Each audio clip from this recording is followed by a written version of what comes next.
यज्ञपीठ पे भगवान शिव का यह धनुष जो है सबसे दिव्य, इस यज्ञशाला में एक ऊंचा सिंहासन है और सबसे बड़ा दिव्य है, जहां विश्वामित्र जी विराजमान और गुरुदेव के साथ भगवान राम और लक्ष्मण जी विराजमान है।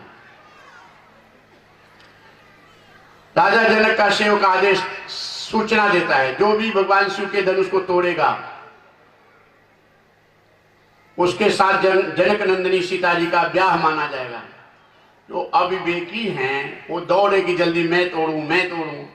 तोड़ने की बात छोड़ दो, कोई धनुष को हिला भी नहीं पाया।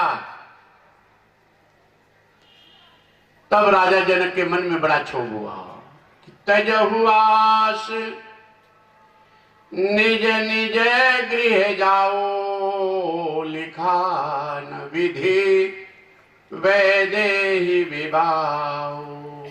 जाओ, आज के बाद कोई क्षत्रिय अपनी वीरता की बखान नहीं करना।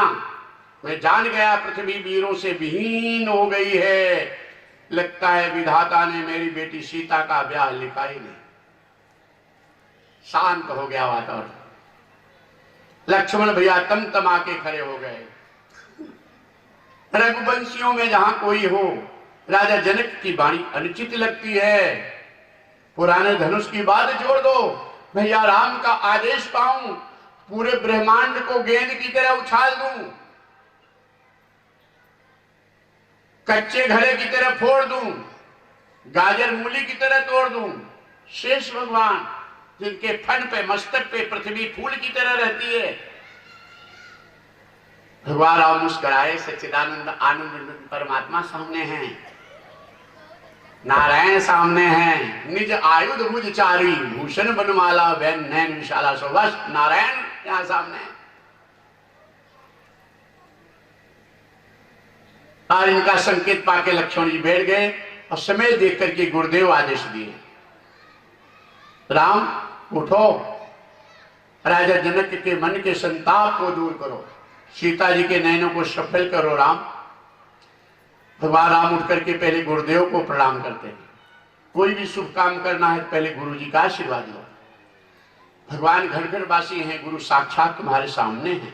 भगवान गुरु का दर्शन पूजन करने से भगवान के दर्शन का फल 100 गुना ज्यादा फल मिलता है।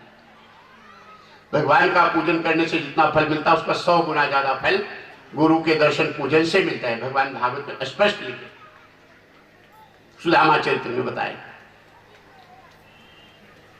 गुरुदेव को प्रणाम किए और गुरुदेव को प्रणाम करके फिर अपने इष्ट भगवान राम के इष्ट भगवान शिव, उनको प्रसन्न किए और धनुष तोड़ने के लिए, जैसे उठाने के लिए झुके तो लक्ष्मण जी पृथ्वी मां को सब बता दिए थे कि तुम्हारी बेटी है ये सीता, तो तुमको अच्छा दामाद जब रहेगा, योग्य दामाद, तब मैं इशारा करूंगा। जब तक मैं इशारा ना करूं तब तक धनुष कोई हिला ना पाए। लक्ष्मण जी पृथ्वी जी को, मां को बता दिए थे, इसलिए पृथ्वी मां इस धनुष को ऐसे पकड़ के रखी थी कि कोई हिला नहीं पाए। उठाने की तो बात छोड़ दो।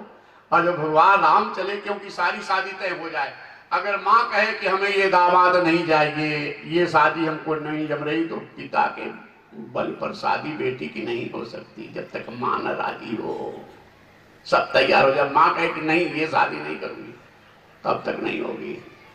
सब तैयारी हो गई है। आज सीता जी की मां पृथ्वी माता धनुष को लक्ष्मण जी के आदेशानुसार पकड़ के रखी है कि जब तुम्हें योग्य वर मिलेगा, आएगा, तब मैं संकेत करूंगा। जब भगवान राम जैसे धनुष को तोड़ने के लिए उठाने झुके, वैसे लक्ष्मण जी अपने अंगूठे से इशारा किए, ये योग्य हैं। और जैसे लक्ष्मण जी इशारा किए, भगवान राम उठाने के लिए झुके थे, उठाना नहीं पड़ा, मां पृथ्वी उठा करके दे दी हाथ में। तो तुलसीदास जी देख रहे थे और लिख दिए कि लेते चढ़ावत कहीं चटगारे। पृथ्वी माता उठा के दे दी, उठावत नहीं, लेके दे दी। तो तुलसीदास लेते चढ़ावत कहीं चटगारे और लखान को रहे सब ठाड़े। मां पृथ्वी दे रही है, भगवान राम धनुष ले रहे हैं, कोई देख नहीं पाए।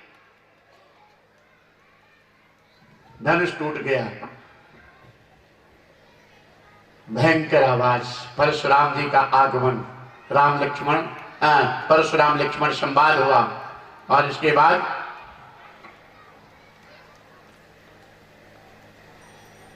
परशुराम भगवान राम को पूर्ण अवतार जान करके वंदन करके प्रस्थान कर गए। राजा जनक के पुरोहित सतानंद जी महाराज के आदेशानुसार सीता जी को यज्ञशाला में सखियां लेके आई। पहले भगवान राम लक्ष्मण का दर्शन करेंगे, जल्दी करेंगे, भगवान राम लक्ष्मण के लिए ले आएंगे। जितने किया भजन उसे राम मिल गए।